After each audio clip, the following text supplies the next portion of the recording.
So what happened on April 23rd, 1924? Okay, so there's a 15-year-old girl who is basically the head of her house. Her dad left home. He's probably a drug addict. He claims he's not a drug addict, but he's living up in the North End and he's gone. Mom went to work in a factory. Martha dropped out of school to take care of her 13-year-old sister and 8-year-old brother. And she's home doing the dishes. And this is the South. This is in South Portland, right? Yes. So this is an immigrant neighborhood. Now, Gratke, oh, interesting. We should know what her nationality is. Because nationality really comes up in this. Yeah. And Gratke is kind of maybe a Balkan name, maybe a Middle European name that fits. Maybe Hungarian. Maybe Hungarian, yeah. And so she's home doing the dishes. Shabbily dressed, ape-like man walks by her house, checks the address, turns around, and goes in the back door. Half hour later or an hour later, kind of depending on the witness, he comes out, lights a cigarette, walks down the street. Little brother comes home from school and doesn't notice anything. The door's locked, but he doesn't even think anything about it. He just goes out to play. Little sister comes home, and she wonders why the door's locked, climbs in through the pantry window, and finds her sister murdered on the kitchen floor. And it's a horrible murder.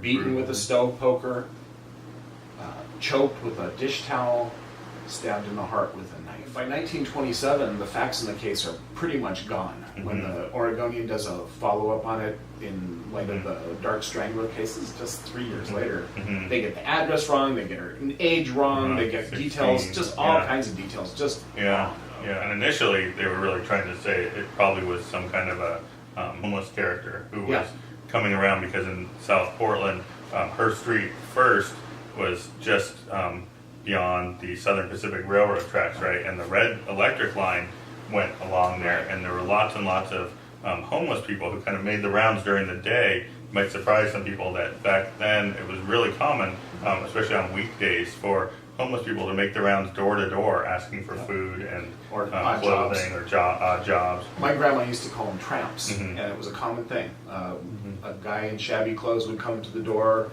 and she would sometimes give them yard work. She would almost always give them a sandwich and send them on their way. Yeah.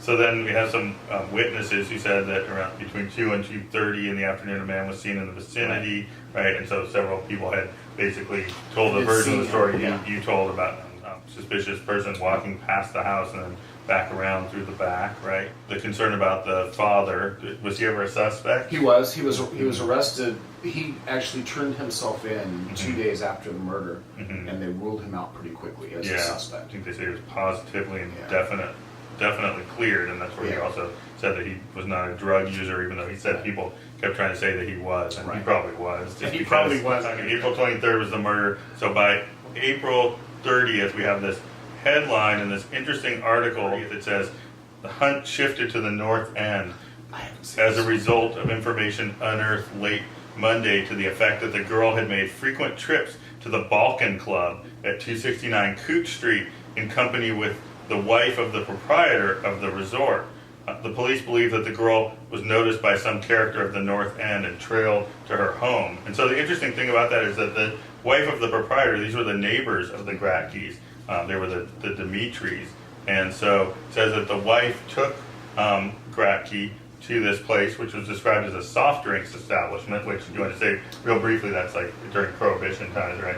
Almost all of the soft drink parlors in town were selling booze on the side. That's just the way it was. Okay, and so, and the interesting thing about this address, 269 Cooch Street, which is between 3rd and 4th and Northwest Cooch, the numbering was all screwy back then, as some people probably already know. The interesting thing is this address, going back all the way to 1912, was rated as a brothel.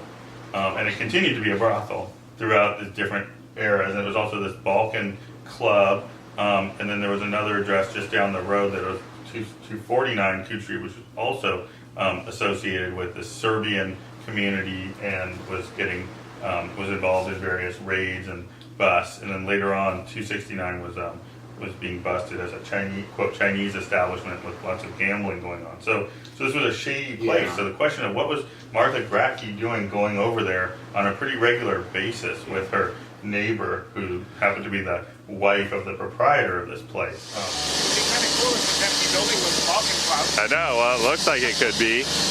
So one of the things about these old buildings is it's hard to tell how old they really are. I mean, this looks like it could be from the 1920s, but I think this is later.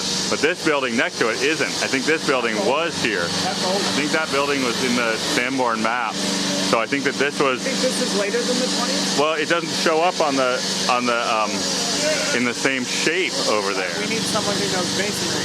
Yeah, we could ask Mary and Brian at the. You know who knew this town? He's long dead though, but my Uncle Cliff Oh yeah. was a union electrician. Oh wow. He knew the buildings in this town by their wiring. Wow. Yeah, that's a He good. wired a lot of porno. Yeah. shots. Oh He's yeah. proud of that. Well, I've been on the track of a Serbian, I don't know if Serbian is even the right word, but it is what they were called, but of a Serbian human trafficking ring that was working in that area at that time, between like maybe 1910 and early 20s sometime, maybe later into the 20s, I don't really know. Okay. But I've been trying to track this down, and there's several murders that are involved in it, the Atjam case, and you have the new suicide in the Balkan Club that I want to look at. Yeah. There's that's a lot of an interesting one, too. a lot of clues in this that might connect with other things that I've been looking at. So it's amazing to me that this might be a case that they were trying to lure her into prostitution, just like Joanne Dewey. Joanne Dewey, and then we're going to be talking about the Diane Hanks yeah. case, which Hank. is also involved an older friend of this basically teenage high school girl who was being lured into prostitution, and in a number of these later cases, we're talking about the 1950s. In those cases, there's a significant amount of pushback from the young woman, basically saying no, thank you, and the possibility that that was the case here too comes up when we think about the idea that okay, so there's a lot from the police investigation covered in the paper saying she was likely followed home by someone who recognized her, but if her neighbor was the proprietor of this place, he would certainly knew where she lived, and she could be taken care of if, say, she was going to talk about what they were involved in. If you read the stories of the two eyewitnesses who saw the guy come to her house, he was looking for her address. He walked past the house, checked the address, and came back. So he knew where he was going. He was looking for a specific person. Yeah. And then there's also this question of this DJ Malarkey, who was a major... Dan Malarkey. Yeah, he was a big Portland figure at the time, well-to-do, involved with lots of property ownership, and it turns out that he had taken over right around this time those properties there that we're talking about. And he left his name in our language. Yeah, A lot of Malarkey. yeah. But he was also a prominent citizen, he and his wife were all over the society pages during this time. So another part of this, another dimension, which again seems to be a continuing theme in a lot of these, is if there's a prominent figure involved, Politics. and suddenly it's like, well, we have no idea what really happened. Let's pin it on someone else. And so we do get to that, right? In the 30s, right, this kind of picks up again, and we get someone named Ira T. Miller, right? And you want to talk a little bit about what This is a crazy story. Ira and Miller. The thing that I like the best about this story is the picture that they have of Ira Miller from 1921. He looks like an ape. Yeah. He might really be the killer just because of the way he looked. Yeah. But somebody really wanted him to take the fall. In 1935, someone was really trying to make him take the fall for the murder.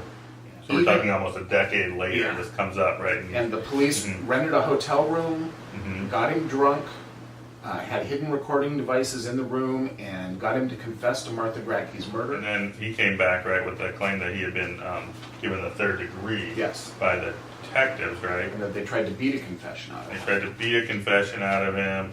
He had a lacerated right eyebrow and a bruised right wrist, and then there was lots of back and forth about He when probably that fell down happened, the right? stairs with the guy who told him a lot about the Gratke. Yeah, right. That's what came up. That he fell down. Miller fell down a flight of stairs in a South End hotel nights before police questioning, and Ted Johnson, this acquaintance of Miller's, said that he also fell down the stairs with him. So I want to know who Ted Johnson is. He seemed to know a lot about the Gratke case. Yeah.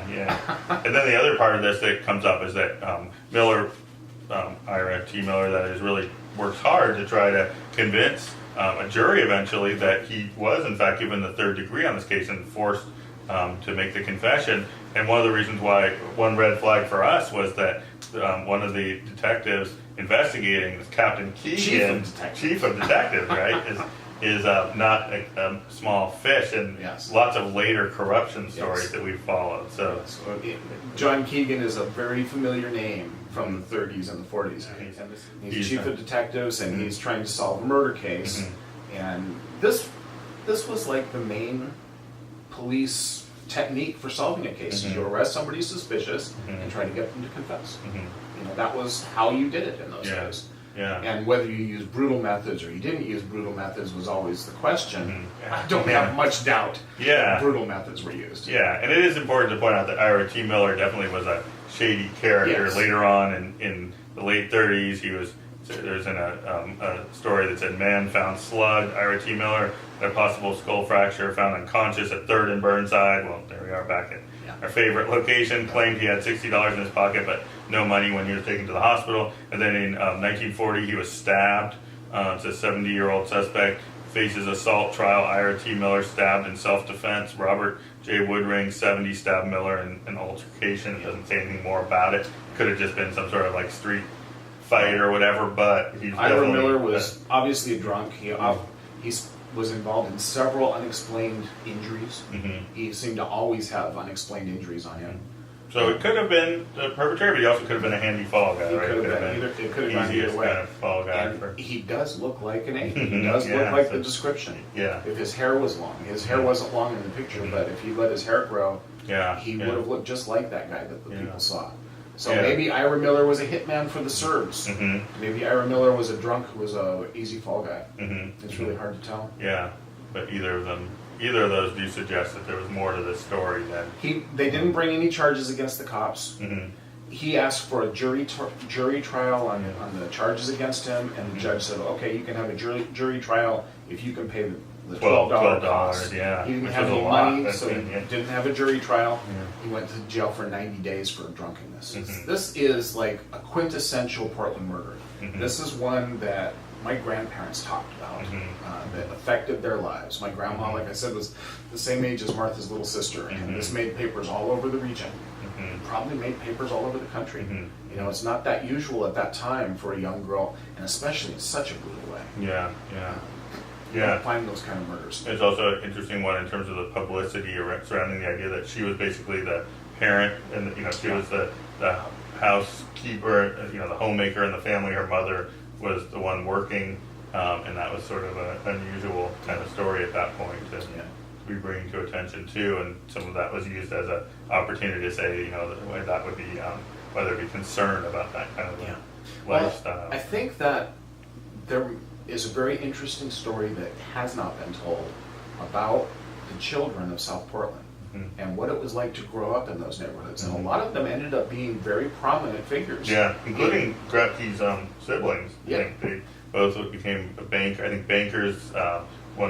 George Gratke Jr. became the, it's not the Better Business Bureau, what's the other, Chamber of Commerce. Chamber of Commerce, right. He headed up the Chamber of Commerce up through the 1960s. And you see that all the time.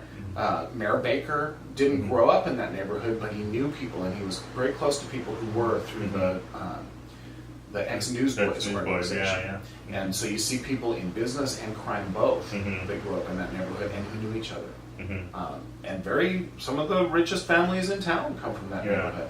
And it's important to point out too that we can't really take you to that neighborhood to show you what that looked like. There are a couple of good pictures of the house and everything, but the neighborhood is completely unrecognizable in 2018. It was destroyed from that urban renewal project. Urban renewal. But I think there's a really interesting story there about the children in that neighborhood. And she's one of them. She's a really perfect example of one of them because they became adults really young. That's true.